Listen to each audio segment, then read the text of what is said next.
Hello guys, welcome. Collective reading tayo ngayon. So, tingnan natin kung kaninong energy to, okay? Be open-minded po, hindi po halos lahat makaresonate, kaya piliin nyo na lamang. And thank you nga po pala sa mga nag-subscribe, lalo na sa mga bumabalik. Marami pong salamat. Give me the message for collective. Kaninong energy to? Give me the message for collective.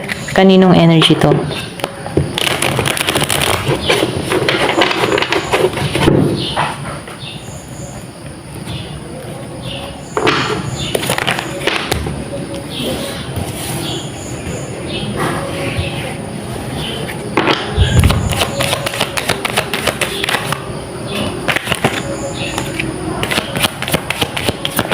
Give me the message for collective.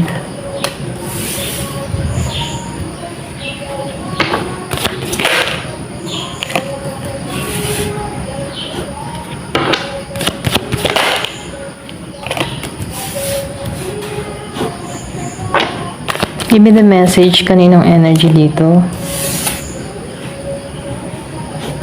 Nakikitaan ko dito, no, yung iba sa inyo parang nabunutan ng tinik. Ito yung nafe-feel ko, no.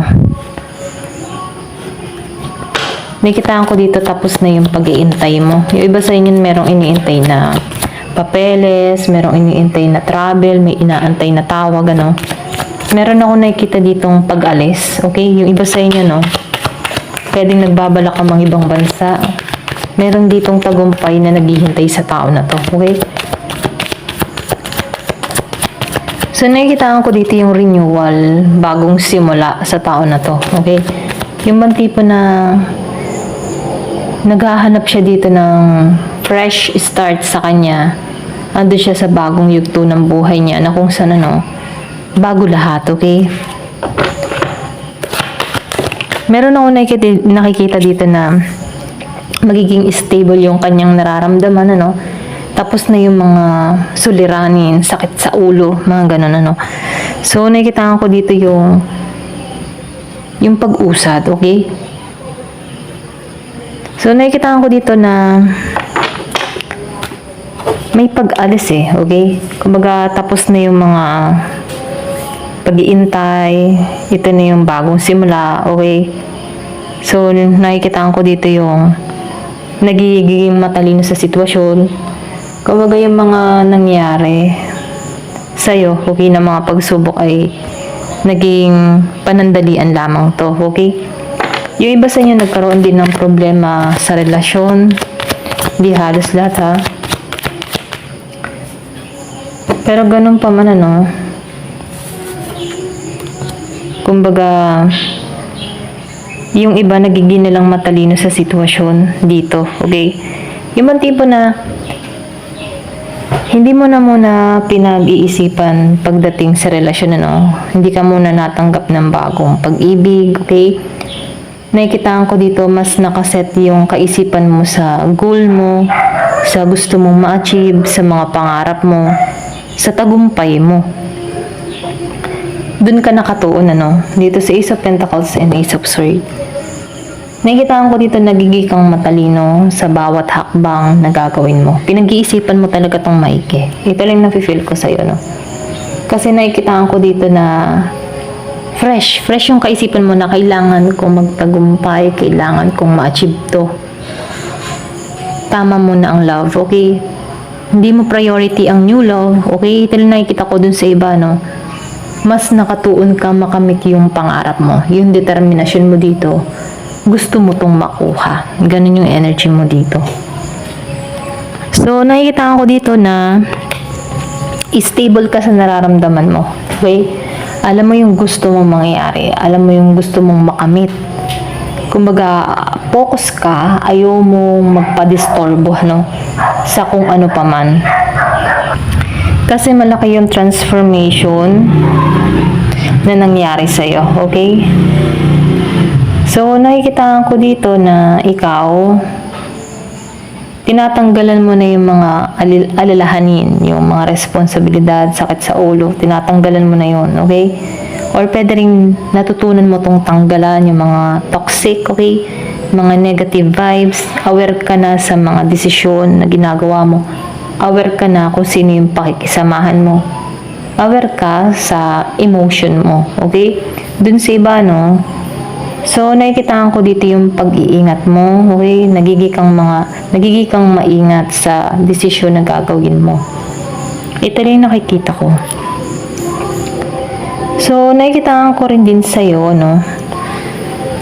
Yung bang tipo na nagbabago yung pananaw mo pagdating sa buhay, pagdating sa mga nangyayari, ano? Or meron kang sariling paniniwala or pwede rin hinubog ka dito, no?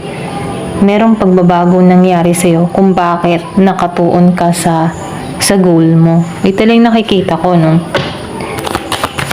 Oh, tumalsik to. So, nakikitaan ko din dito, no? Yung iba sa inyo, meron ka ditong tao na hindi naging matibay yung pundasyon. Yung iba sa inyo, meron kang past person na hindi sumusuporta sa'yo, okay?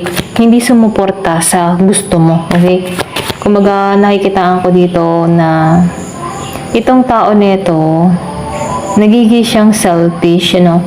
Pwede rin sabihin na gusto mo, yung iba gusto maka ibang bansa, pero ito yung pumipigil sa'yo. Kung nagsasama pa kayo nito, maybe matagal mo na rin yung plano nung nagsasama pa kayo ng tao nito.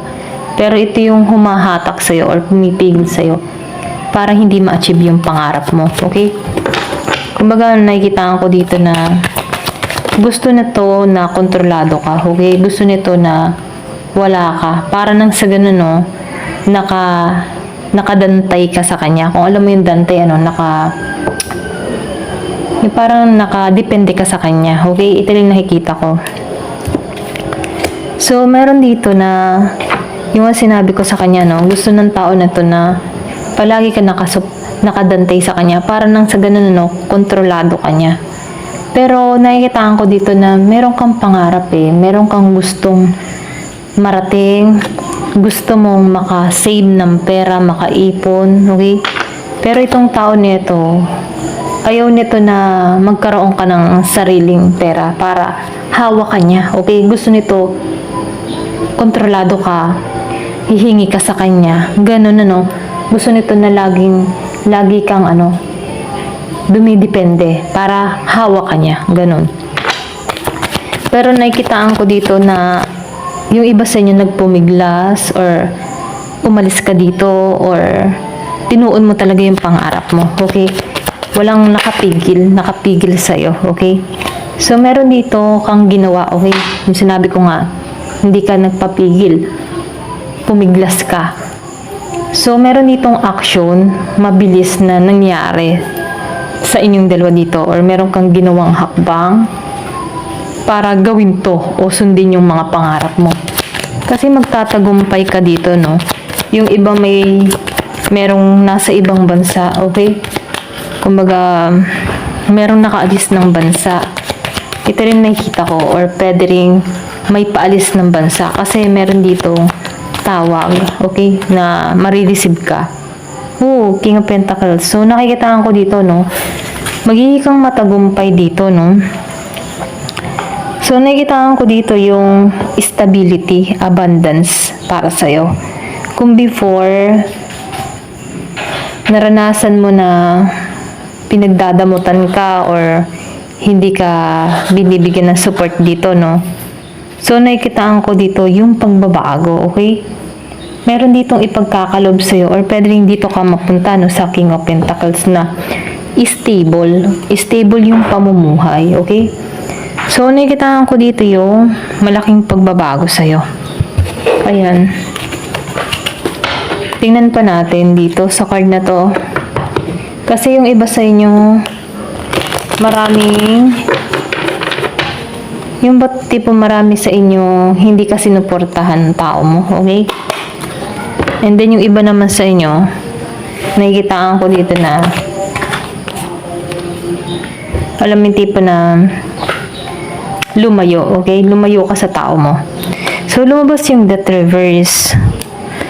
So, nakikitaan ko dito na ayaw mo sa taong ito, okay? Ayaw mo na nang simula rito. Ito lang nakikita ko, no? May inalisan ka dito. Kung nare-receive mo na tong pentacles mo, no, yung kaperahan dito, or nagiging stable ka na, ayaw mo nang bumalik sa nakaraan. Ito lang nakikita mo. Yan. Ito lang nakikita ko, no? Ayaw mo nang bumalik sa nakaraan para sa tao mo.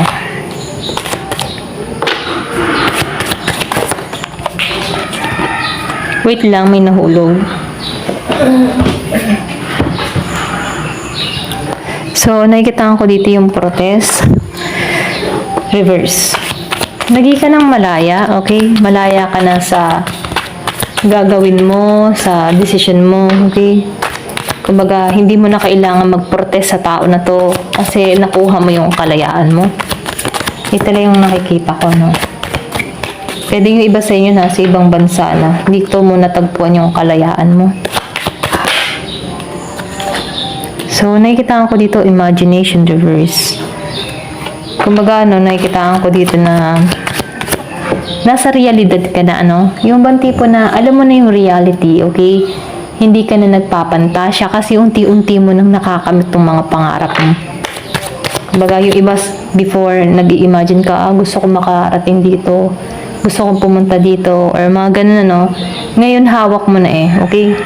Kumbaga, nasa reality ka na. Nakakamit mo na. Ayan. Nakikita mo na yung dating ini-imagine mo, pinapangarap mo, hawak-hawak mo na siya.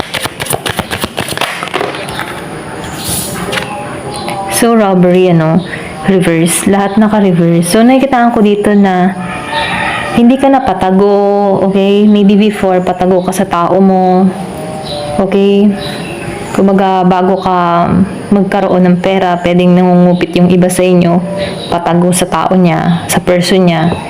Kasi meron ka ditong tao na pwedeng kuripot sa'yo, okay?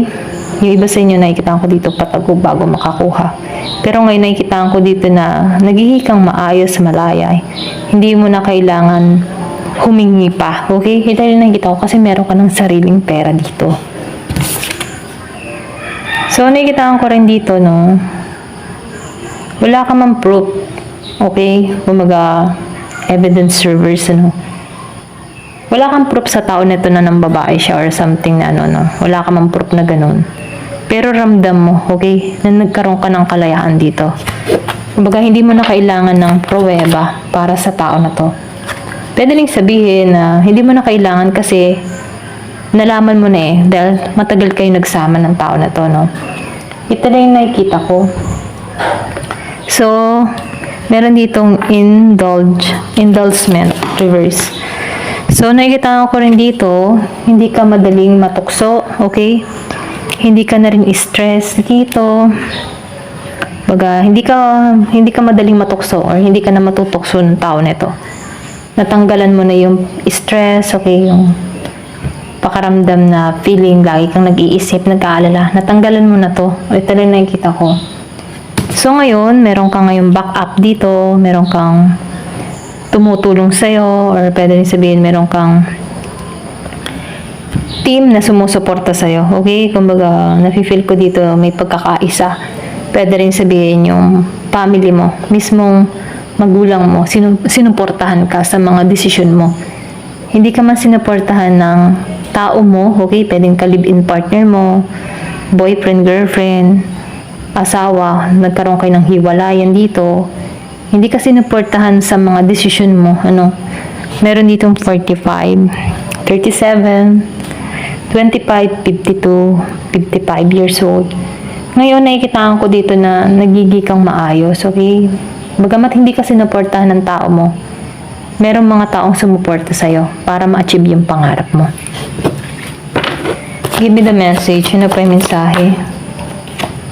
So, ngayon, panatag ka, Nakakatulog ka ng maayos, walang alalahanin.